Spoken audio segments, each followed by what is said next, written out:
ఇక పండించిన పంటను సకాలంలో రైస్ మిల్లులకు చేరవేసేందుకు హమాలీలు లేక ఆ ఊరి మహిళలే హమాలీలుగా మారారు. పెద్దపల్లి జిల్లా అంతర్గాం మండలం పెద్దంపేట గ్రామంలోని ఐకేపీ కేంద్రాల్లో హమాలీల కొరతతో వరి ధాన్యం రోజుల తరబడి నిల్వ ఉంటోంది. దీంతో మహిళలే సమిష్టిగా కొనుగోలు కేంద్రాల్లోని వరిని తరలించేందుకు సిద్ధమయ్యారు. అయితే ధాన్యాన్ని బస్తాలలో నింపి లారీలకు ఎక్కిస్తున్నారు. కొనుగోళ్లలో రాష్ట్ర ప్రభుత్వ నిర్లక్ష్యానికి ఈ ఘటనే నిదర్శనమని మండిపడుతున్నారు స్థానికులు.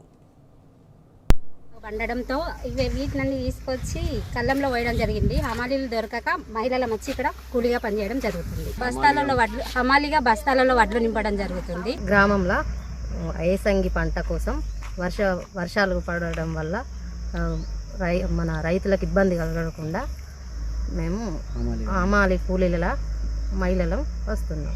హమాలీల కొరత ఉండడంతో రైతన్నలకు ఇబ్బంది జరుగుతున్నటువంటి నేపథ్యంలో మా గ్రామానికి సంబంధించినటువంటి ఆడబిడ్డలు అందరూ కూడా ఏదైతే ఉపాధి హామీ కూలీలకు సంబంధించిన ఆడబిడ్డలు అందరూ కూడా బహుజన బిడ్డలు ముందుకొచ్చి హమాలీ కూలీలుగా మారుతామని చెప్పి ఇక్కడికి పెద్ద ఎత్తున తరలివచ్చి రైతన్నలకు అండగా నిలబడి హమాలీల కొరత లేకుండా తొందరగా కొనుగోలు కేంద్రం నుంచి ఏదైతే రైస్ మిల్ సెంటర్లకు పంపడం కోసం వాళ్ళు శక్తి వంచన లేకుండా ఎండను సైతం లెక్క చేయకుండా పనిచేస్తున్నటువంటి నేపథ్యంలో వారికి హృదయపూర్వకంగా పెద్దంపేట గ్రామ ప్రజల పక్షాన ధన్యవాదాలు తెలియజేస్తాం.